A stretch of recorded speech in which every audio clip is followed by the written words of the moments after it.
Now, whether we're public speaking, an audition, learning a new song, we're often reading from the page. Trouble is, it often comes out sounding stilted, artificial, lifeless. So this quick tip is a technique that I use, and it's not a newsreader's trick, to help you sound more natural, relaxed, confident. Hi, I'm Scott. You're watching Inside Musicals, the channel for all things musical theatre. So why does the voice sound so stilted when we read from the page? Well, I've come up with 3 reasons.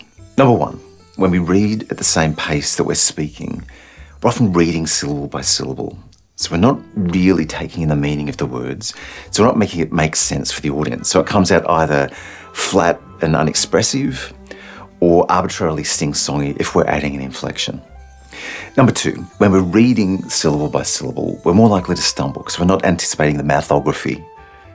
Yes, I believe that's the technical term, of how one mouth sound runs into the next. And for the same reason, our breathing often suffers because we're not anticipating the length of the phrase. And number 3, when our eyes are on the page, we're not making eye contact with the audience, audition panel, acting partner. So we're not really connecting. So the solution is an old newsreader's trick. Actually, it's not a trick, it's a skill. And that is to read significantly ahead of what we're speaking. Shocker, revelation, who'd have thought? It sounds so simple. And of course it is, but there is a technique to it and it takes practice. Most of us read much faster than we can speak. But if we can capture that difference in short-term memory, that brain buffer helps us make sense of the words before we speak, so it comes out sounding more natural, spontaneous, more like a thought than a preempted speech. I mean, we still have to give it life, like any performance, but it just gives the conscious mind a moment to catch up. So here's how we start.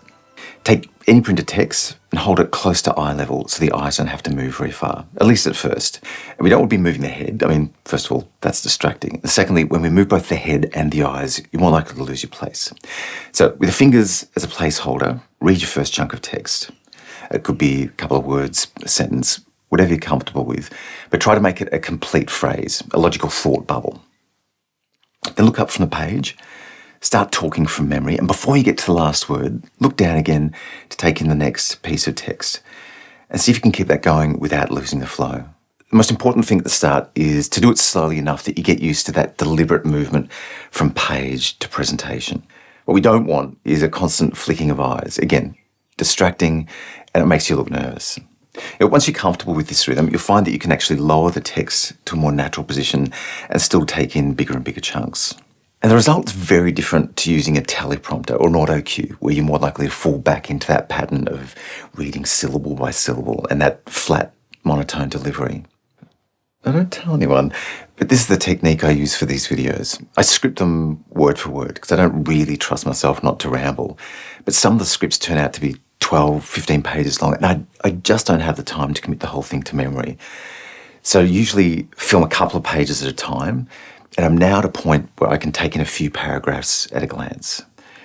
Now, it helps that I've written it and I write the way that I speak, but you'll be surprised how rapidly you can build this technique.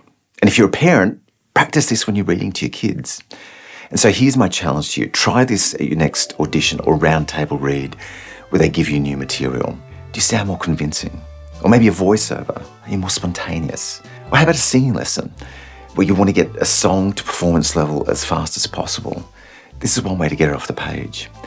Maybe you're a musician and you have to do a lot of sight reading.